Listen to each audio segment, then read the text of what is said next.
Okay, hello Cloud Gurus and welcome to this lecture. This lecture we're going to learn how we can encrypt our root device volume and how we can take snapshots. So it's a lab and you're going to need to log into the AWS console. Okay, so I'm in the AWS console and I'm going to go over to EC2. And then in EC2, what I want to do is I'll just have a look at my instance. So my instance right now, it's running. But because I want to take a snapshot and I want this snapshot to be consistent, what I'm going to do is I'm going to stop this instance. So I'm going to go ahead and hit yes. And this is going to stop the instance. So when I take a snapshot of the root device volume under that instance, we're going to have consistent data. We're not going to have any inconsistencies. So this is best practice. So as soon as this is stopped, what I'm going to do is I'm going to go over to my volumes and I'm going to take a snapshot of the volume. Just going to go back to the EC2 dashboard and just see, yep, so it has definitely stopped. So we'll go back to volumes, and in here I'm going to go ahead and create a snapshot. Now we'll call this snapshot my root device volume. I'm just going to copy and paste this, and I'm going to leave that as the description. And see here in encrypted it says no, and I've got no option to change that. So I'm going to go ahead and just hit create.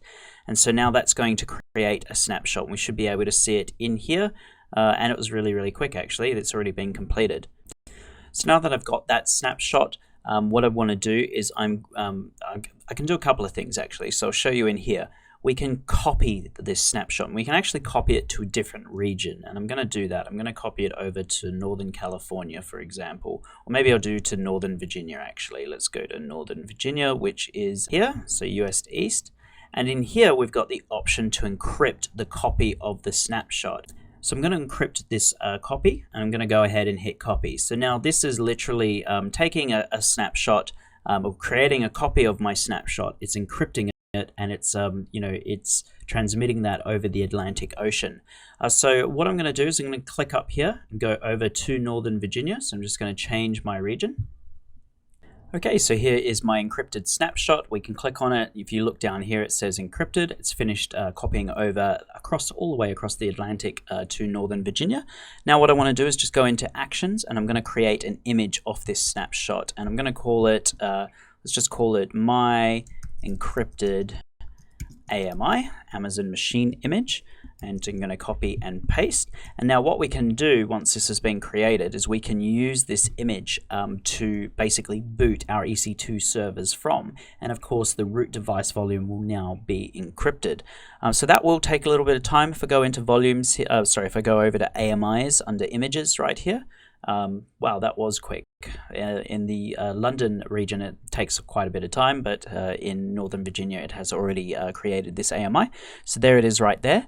So what I can do now is just go into launch, and you can see there are a whole bunch of different instance types, but this particular AMI is restricted to M3s and C3s, etc., M4s and C3s, or M3 actually.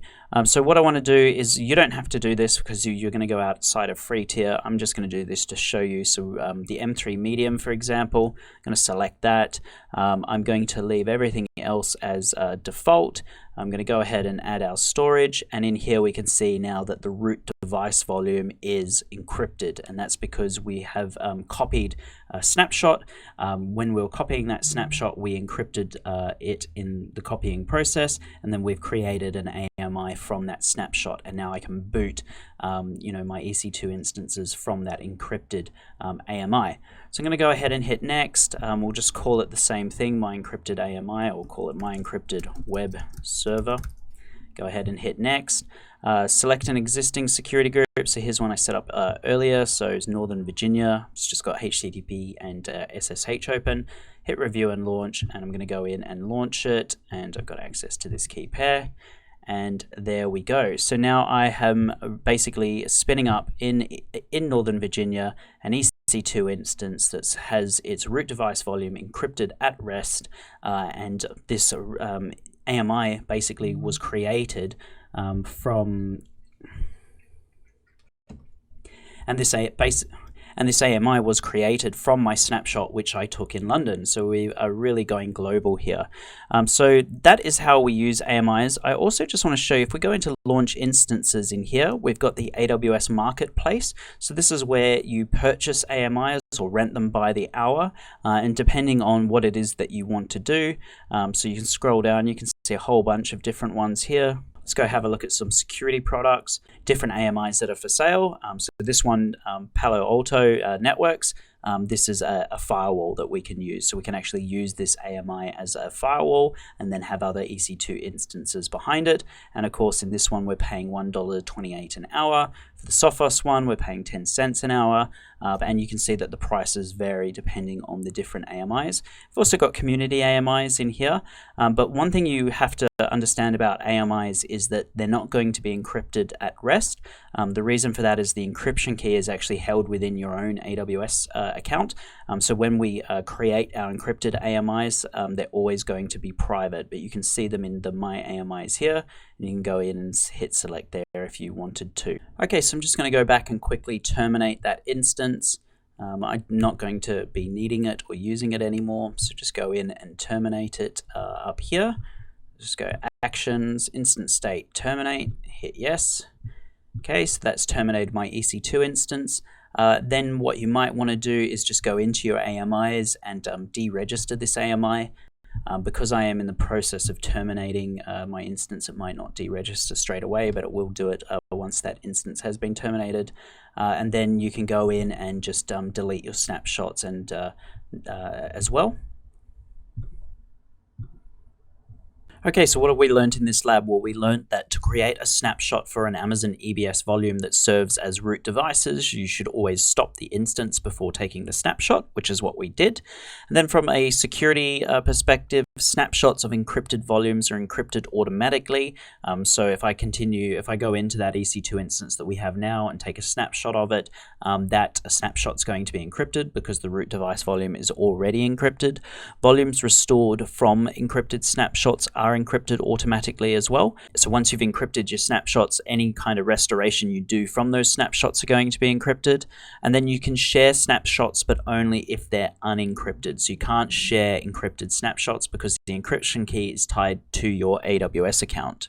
And these snapshots can be shared with other AWS accounts, or you can make them public and you can even sell them on the store, which we had a look at earlier. So you must be thinking, okay, great, what would I actually use Amazon Machine Images for? Well, think about it. If you create a web server, you might go in and install Apache, you might apply all your security patches, you might configure it just the way that you want it, and you might even have your base web code in your var www directory.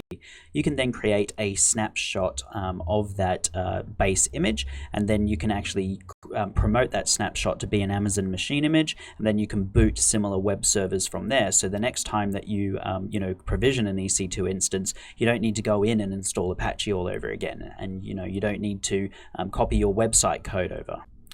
Now we're going to look at how we can use Amazon Machine Images with auto scaling in a few labs from now, and we're also going to be using Amazon Machine Images later on in the course when we start creating fault-tolerant WordPress sites that basically self-heal. So basically learning how to create snapshots and then creating AMIs from that snapshot is really important, both for the exam and in the real world. So that's it from me, guys. If you have any questions, please let me know. If not, feel free to move on to the next lecture. Thank you.